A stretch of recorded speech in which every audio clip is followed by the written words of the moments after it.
կոռուպցիայից, մարդու իրավունքների խախտումներից, թալանից, կառավարումից, ով եք դուք ընդհանրապես։ Ձեր կառավարումը տեսանք, հեղափոխությունից հետո մի ամիս էլ չհասցրեցիք աշխատել։ Ձեր ապիկարությունը տեսանք, վարչապետը հրապարակային դες դուրս է շպրտել կառավարությունից, շպրտել է դուրս ձեզ կառավարությունից։ Այդ է մեր վերջնական եւ հստակ գնահատականը ձեր կառավարման ընդհանրապես եւ ձեր էությանը։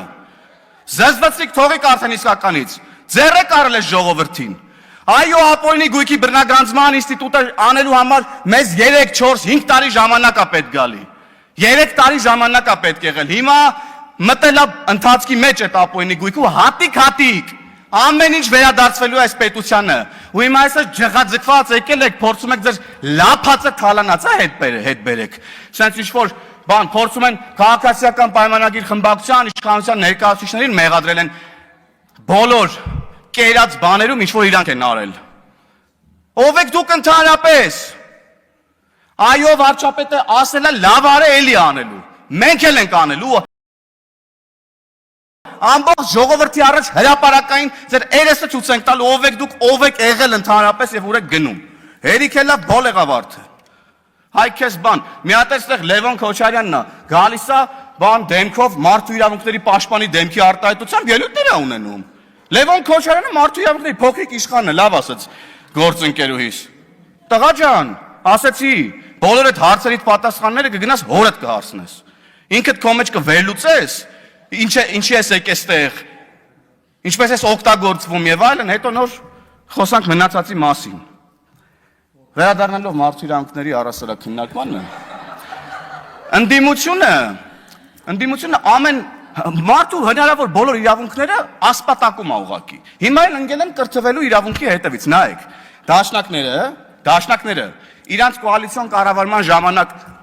օկուպացրել էին ամբողջ կրթական համակարգը, պատմության ֆակուլտետներ, դպրոցներ, պատմության գրքեր, որ թաքցնեին ժողովրդից իրենց իրական դեմքը, որ օրինակ իրանք Օսման դաշնակներ են, որ օրինակ հիմա իրանք Օսման դաշնակների հետնորդներն են, եկել են ստեղ ավարտին հասցնեն ըստ էության, ուրեմն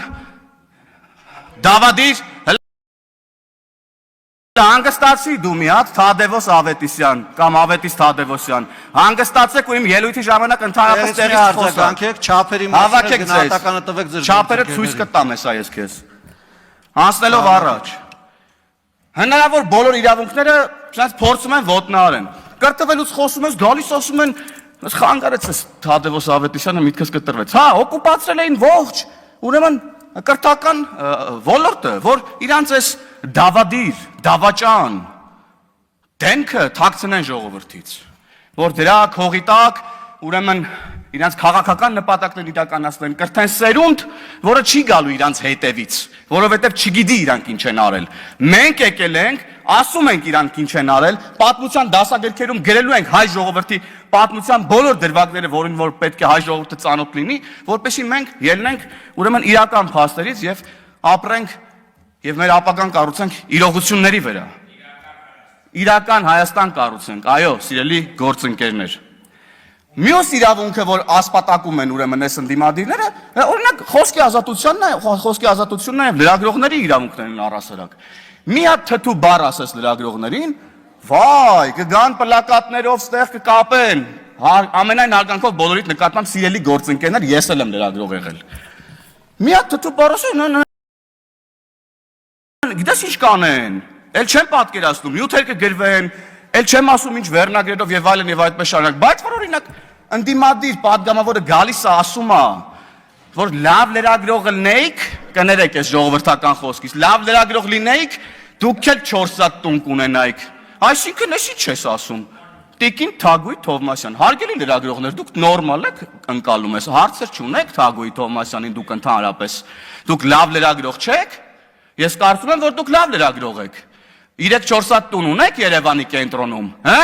Օրինակ Տիկին Խամոյանը ունի, բան չունի, մյուս ընդդիմադիր նախկին լրագրողը ասելու Թագուհի Թովմասյանին։ Տիկին Թովմասյանը դից ծառայությունների դիմաց եք 3-4 սատ տուն առել Երևանի կենտրոնում, մի հատ էլ երեսով եք տալիս այն լրագրողներին, ովքեր 3-4 սատ տուն չունեն։ Այ քեզ բան։ Էսա ձեր պատկերացումն առհասարակ մարդկային փոխհարաբերությունների, աշխատանքային փոխհարաբերությունների, ձեր խմբագրության լրագրողները ձեր ստարուկներն են։ Հա? Լավ լրագրողներ են ձեր խմբագրության լրագրողները։ Մարտա 4 հատ տուն առել եք իրանց համար։ Նենց փող տվել եք իրանց, որ մարտա 4, այս ինչեր եք խոսում ընդհանրապես։ Եվ պարոն Եղոյանը շատ ճիշտ է ասում։ Լրագրողական լրատվամիջոցների հաշվետվություններ կան։ Հələ մի հատ հրապարակեք, տեսնենք այդ որտեղից ձեզ այդ գումարները։ Եվ ես պետական կառույցներին նաև կոչ եմ անում եւ պահանջում եմ բացել ուրեմն լրատվամիջոցների մասին օրենսդրությունն ու կարդալ եւ հասկանալ, որ եթե կան լրատվամիջոցներ, որոնք հաշվետվություն չեն ներկայացրել, նրանք կարող են նաեւ չհավատարմագրել այդ լրագրողներին։ Հարգելի պետական կառույցի համապատասխան բաժինների գործընկերներ, հետևեք օրենքի տառին եւ պահանջին, խնդրում եմ։ Եվ սիրելի լրատվամիջոցներ, մեր հանրությանը ասեք, ձեր եկամուտները որտեղից են, ինչ են եւ այլն եւ այդպես շարունակ։ Եվ առհասարակ անդիմությունը իր ամբողջ փողերը լցրել է լրատվական դաշտ, լրատվական դաշտը լցրել է լրատվության հետ կապ չունեցող մարդկանցով ու փակել է դուռը այն մարդկանց համար, ովքեր ուզում են գալ եւ զբաղվել ռեալ լրագրությամբ, օգուտ տան պետությանը, բուֆեր լինեն քաղաքացիների եւ իշխանության միջև։ Բան չունեք, բա հարգելի լրագրողներ, ես մասով ասելու ընդդիմադիր